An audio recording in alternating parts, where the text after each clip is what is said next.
Today, the diesel engine propels half the tonnage of all the world's shipping.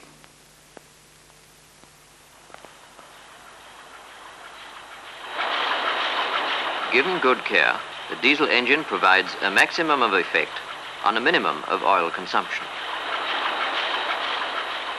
The engineer will see to that. At the moment, he's checking the temperatures of exhaust and cooling water.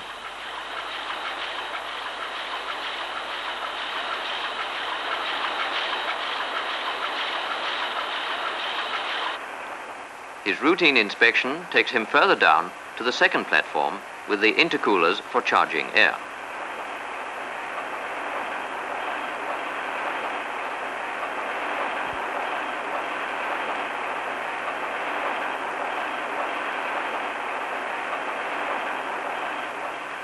Now he reaches the bottom, where his flashlight reveals the return piston cooling oil behind the sight glasses.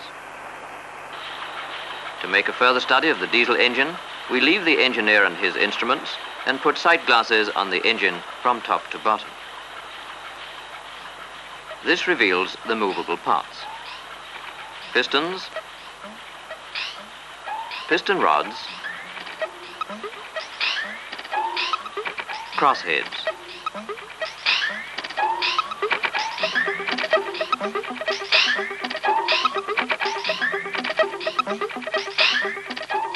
And connecting rod and crankshaft.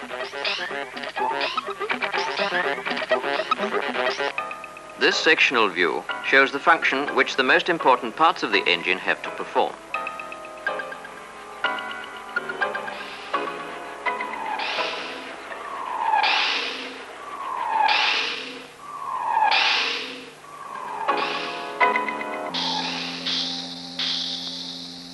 In the upper part of the cylinder, an amount of fuel oil is burnt, which causes the temperature, and thereby the pressure, to rise in the combustion space. The gas pressure acts on the piston, from which the force is transmitted through piston rod and crosshead to the connecting rod, and results in a torque. The thermal energy has been converted into mechanical energy.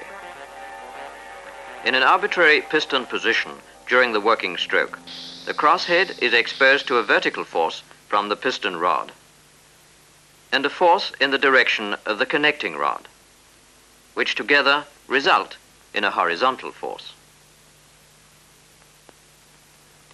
This horizontal force must be transmitted to the engine frame, and for this purpose, the crosshead is provided with slide shoes supported on vertical surfaces, the guide faces on the engine frame.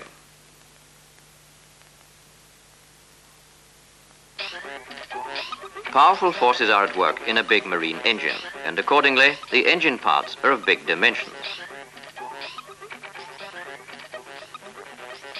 In the workshop, with people providing a natural yardstick, one receives a good impression of their size. So big must the crosshead slide shoes be in order to transmit the horizontal forces. The high points in the connecting rod bearing, which have been spotted by the contact with the crosshead pin, are scraped off in thin chips.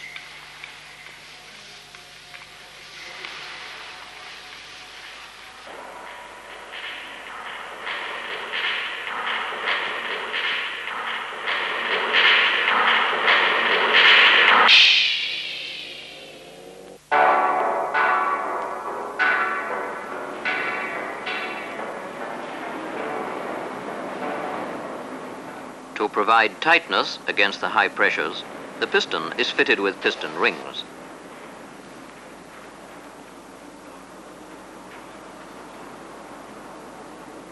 The ring is fitted by a special tool which imparts an evenly distributed bending moment to it, thus preventing the danger of a permanent deformation.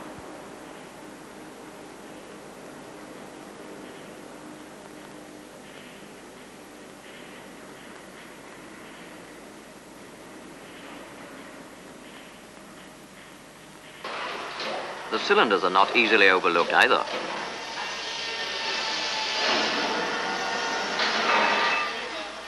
The The scavenge air ports are bored oblique to a diametal plane to set the scavenge air in rotation.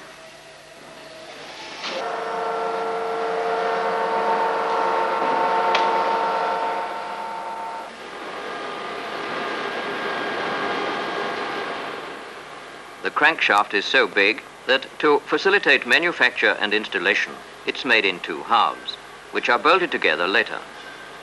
Each half is built up from a number of individual parts. Main bearing journals, crank webs, and crank pins. The crank webs are provided with counterweights. Let's look a little closer at the principle on which a two-stroke engine works. Fresh air is supplied by a blower. From the blower, it's conducted in a pipe along the engine to the scavenge air space around the cylinder.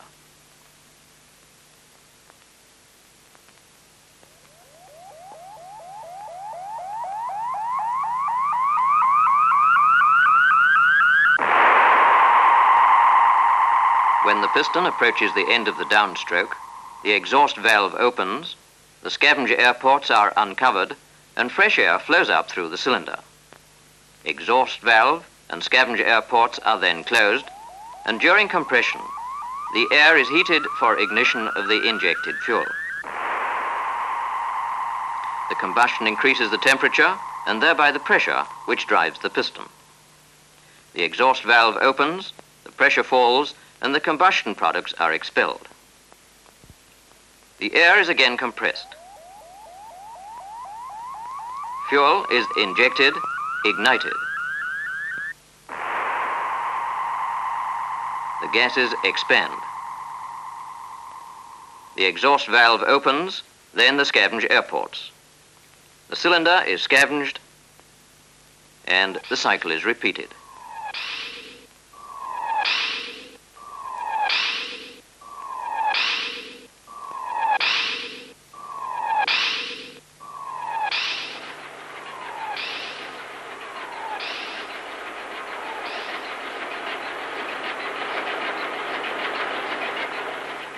The power developed by an engine depends on the pressure events in the cylinder.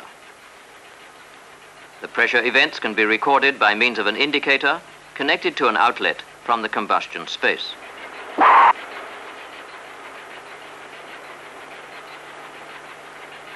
The pencil is now moving in time with the pressure variations inside the cylinder. The drum carrying the paper is connected to the drive from the engine piston, its motion proportionate to the piston motion. The pencil records the pressure events during an engine cycle.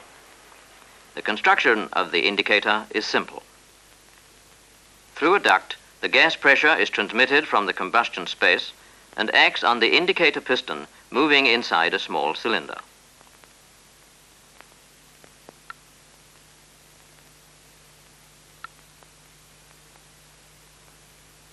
The motion is resisted by a spring. This spring is exchangeable so that it may be adjusted to different pressure ranges. The motion is communicated to a lever at the point of which a pencil is fastened. The pencil is pressed against a drum, moving back and forth with the up and down motion of the engine piston. Thus, a curve is traced which shows the relation between the gas pressure in the engine cylinder and the position of the piston.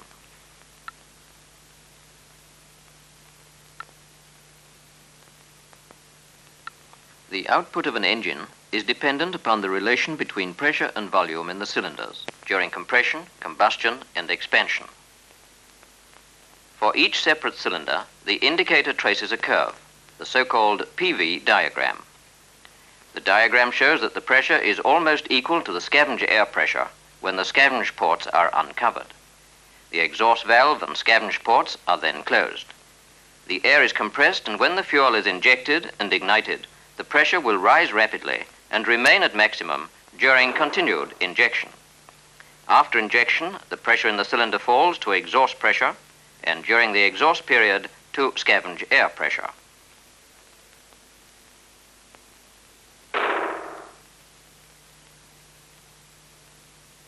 scavenging, compression, combustion, expansion, exhaust, and back to scavenging.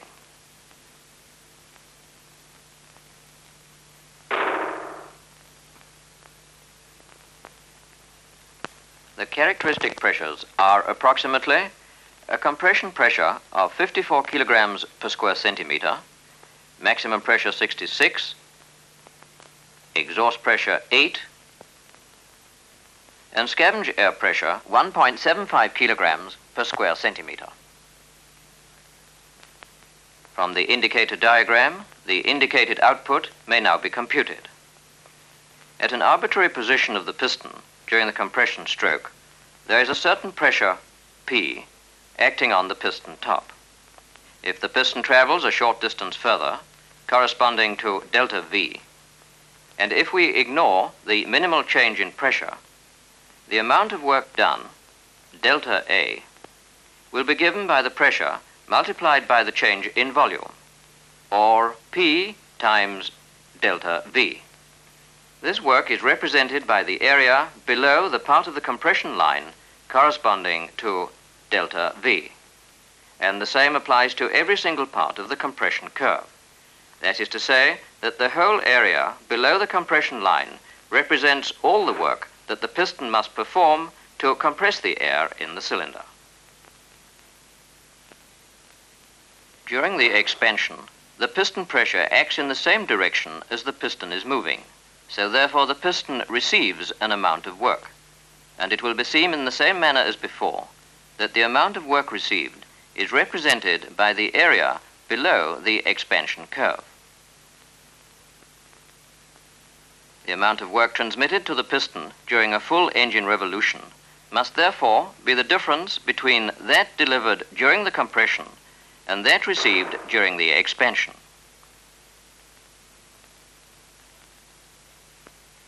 In other words, it is given by the area between the curves. Thus, A equals sigma P multiplied by delta V. One could imagine the same area being produced by a compression stroke under atmospheric pressure and an expansion stroke with a constant pressure on the piston. This constant pressure, Pi, the mean indicated pressure, can be determined so that it gives the same area as in the actual diagram.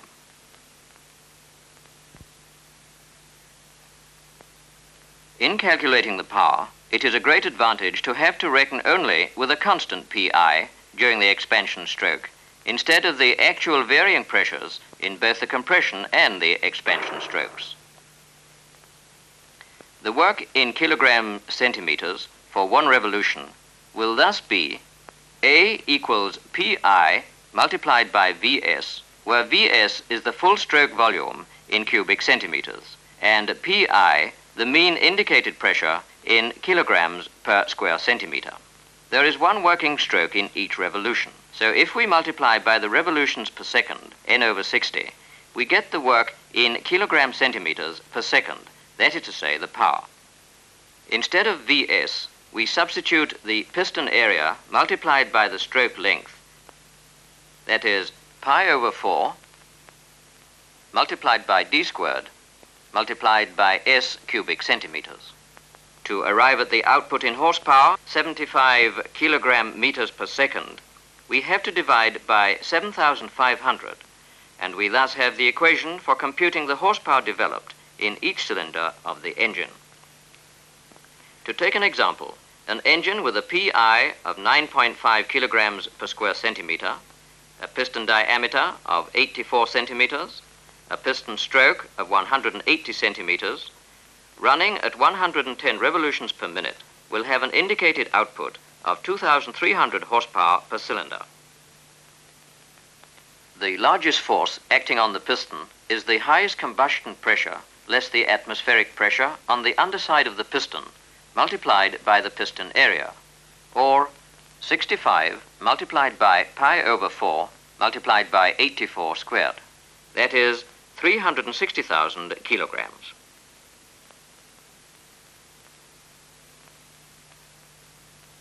The indicator diagram may also form the basis for computing the temperatures in the cylinder. Just after the scavenging, at the beginning of compression, the temperature is TO, the volume VO, and the pressure PO. From thermodynamics, we know that the pressure multiplied by the volume divided by the temperature is constant for an isolated amount of air, which is the case here in the cylinder, independent of the position of the piston, so long as the valve and the scavenge ports are closed. The equation can be rearranged to express the temperature T direct for an arbitrary position of the piston. The indicator diagram gives us the values that are to be substituted in the equation when computing the temperature for the top position of the piston.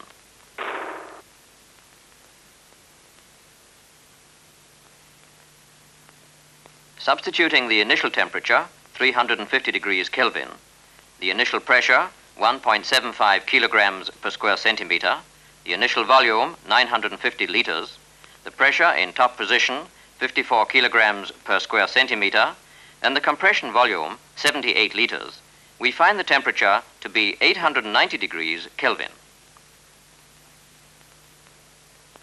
The highest temperature occurs at the cessation of combustion. It is here found to be 1900 degrees Kelvin. In this way, the whole of the temperature curve may be calculated, right up to the moment when the exhaust valve opens. To get a better idea of what is happening, we will measure in degrees centigrade instead of degrees Kelvin. Already during compression, the temperature reaches the melting point of lead.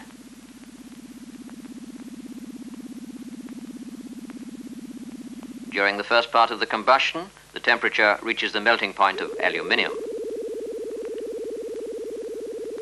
Shortly after that, the temperature reaches the melting point of cast iron.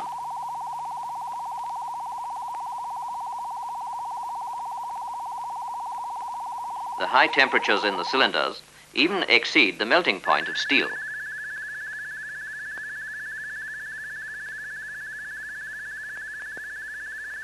Combustion takes place so quickly, however, that there is not time for the high temperatures to be transferred to the cylinder wall. The temperature of the metal surfaces will not exceed the mean temperature of the process, about 620 degrees centigrade. Then again, the cylinder is made of cast iron, which begins to lose its strength already at around 300 degrees centigrade, besides which the lubricating oil will lose its lubricating ability if it becomes too hot.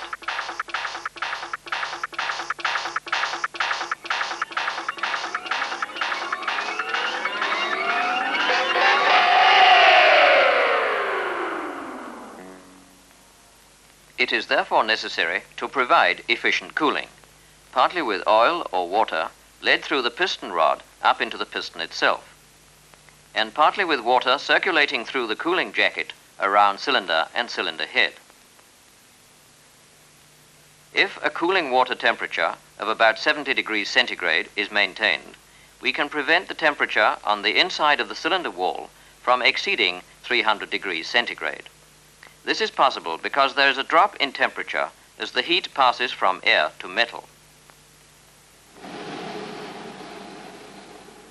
The gas molecules are in violent motion inside the cylinder, but out near the wall they are slowed down and form an insulating layer. This causes a rapid fall in temperature at the boundary between gas and metal. Through the wall itself the temperature falls evenly, but as the heat flows into the cooling water, there is again a sudden drop in temperature owing to the retarded motion of the water molecules in contact with the wall.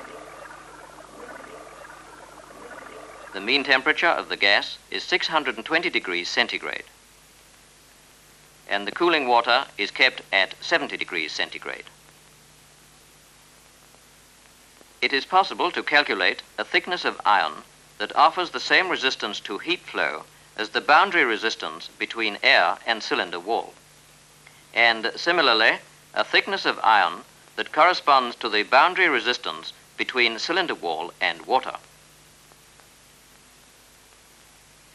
As the drop in temperature through the entire homogeneous iron wall will occur evenly, the temperature of the original cylinder wall can be determined. These temperatures, which are calculated for the hottest point in the cylinders, explain why the materials are able to withstand the high combustion temperatures.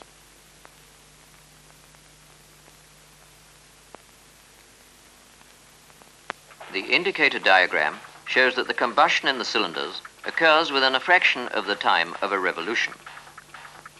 Within this fraction of a second, defined by the flashes, 50 grams of oil must be burned.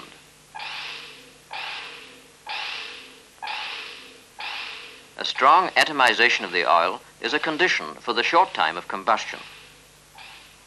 Without atomization, the oil will not ignite at all, even though the stream passes right through a flame.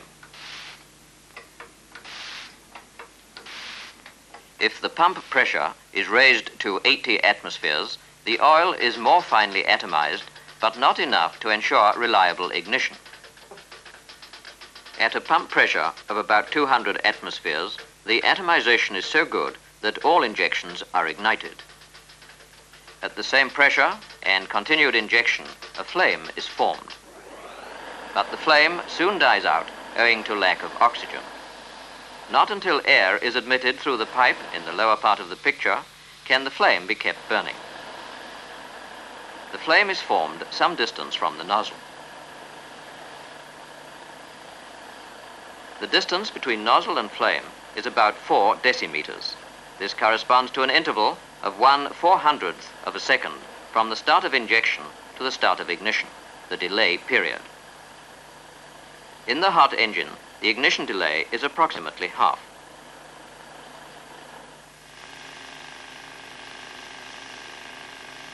An experimental setup with a pressure chamber and a high-speed film camera taking 3,000 pictures per second will show the dependence of atomization upon the friction between oil droplets and air molecules. First, a vacuum is created in the pressure chamber, and the high-speed camera shows the appearance of the stream before it hits the bottom of the chamber. Then the vacuum is succeeded by a pressure of 3 atmospheres, and the high-speed camera registers the stream, which now has smaller droplets and a wider spray angle. The friction with the air molecules will be greater and atomization better when the oil is injected under high pressure. In the diesel engine, the pressure is produced by a fuel pump.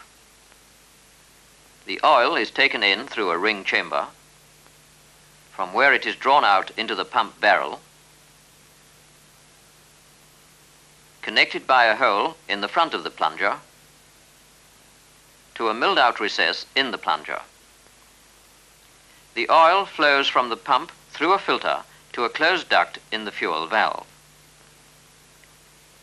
A heavy spring presses on the needle valve, which bars further access to the nozzle. The rise in pressure begins when the plunger has closed the inlet port. The oil presses on the conical end of the needle valve, lifts it a trifle, whereby the pressure area is increased and the needle snaps up. The oil now streams out through the nozzle holes at a very high velocity, resulting in a fine atomization.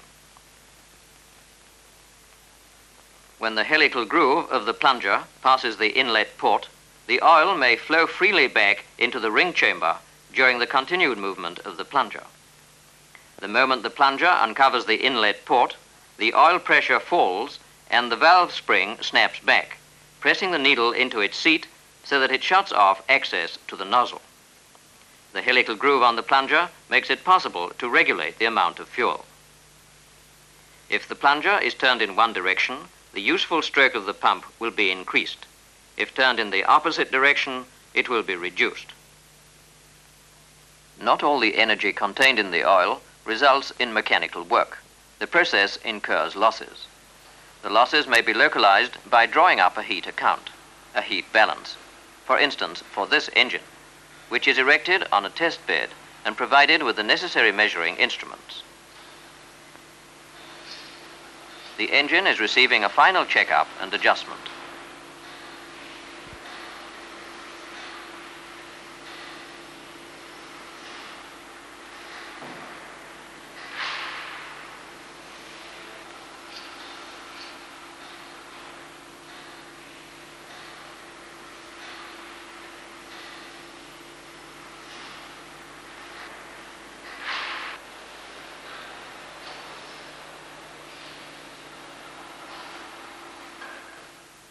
Before the engine is started, cooling water and oil are turned on.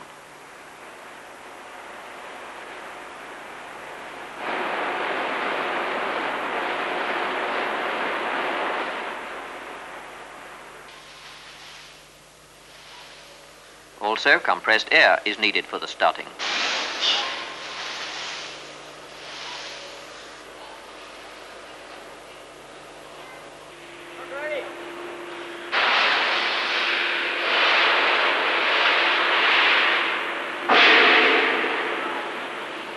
The control lever is moved, regulating the fuel pumps for increased injection.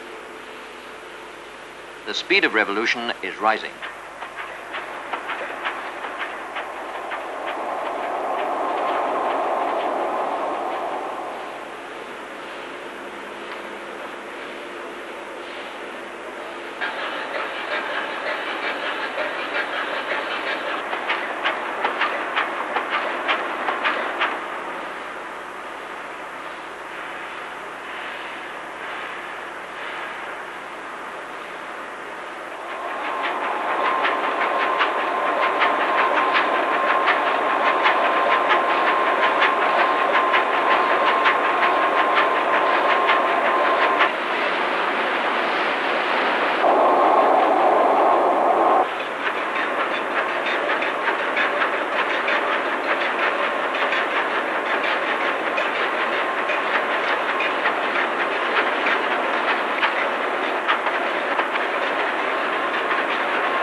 The engine has now reached its full RPM, and we are able to find the power by means of the torque registered here on the dynamometer. If at the same time we measure the consumption, the air and cooling water quantities, and the temperatures, a heat balance can be drawn up.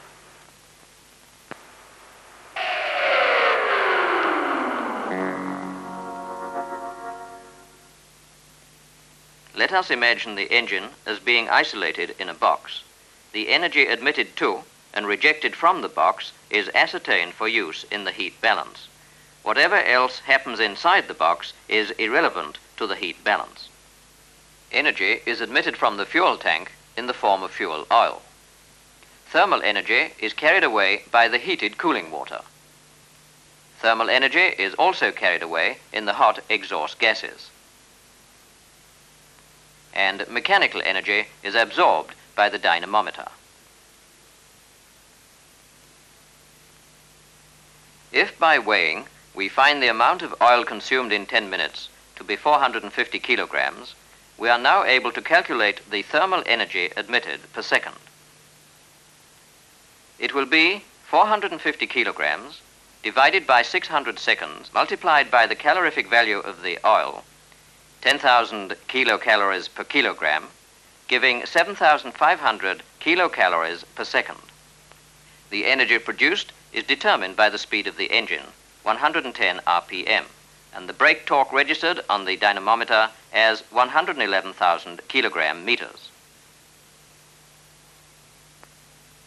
The power will be the torque multiplied by the angular velocity. To obtain the result in kilocalories per second, we divide by 427. The result is 3,000 kilocalories per second. The energy carried away by the cooling water is determined by the temperature rise, 14 degrees centigrade, multiplied by the quantity of cooling water, found to be 123 kilograms per second. That is 1,720 kilocalories per second. In a similar way, the energy discharged with the exhaust gases is calculated from the rise in temperature, the amount of air, and the specific heat, and found to be 2,700 kilocalories per second. A clearer picture is obtained by converting the figures into percentages of the energy admitted. Drawing up the account, we see that there is a discrepancy of 1% on the loss side. This loss of energy is ascribed to the radiation of heat from the engine, which we have not been able to measure, plus unburnt constituents in the exhaust gas. It will be seen that the efficiency of the diesel engine is about 40%, which is more than can be attained with any other type of heat engine. The efficiency is a deciding factor in how far a ship is able to sail on a certain quantity of fuel.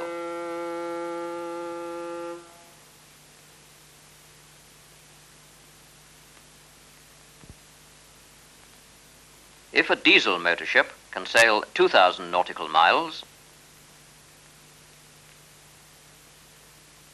a steam turbine ship will sail 1,500,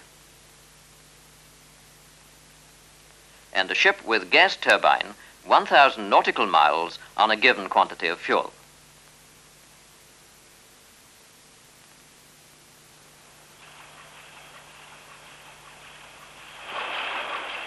The engineer is still on his job, securing a long life for his engine by checking and testing. And one thing more, by knowing the meaning and function of every little detail of his engine.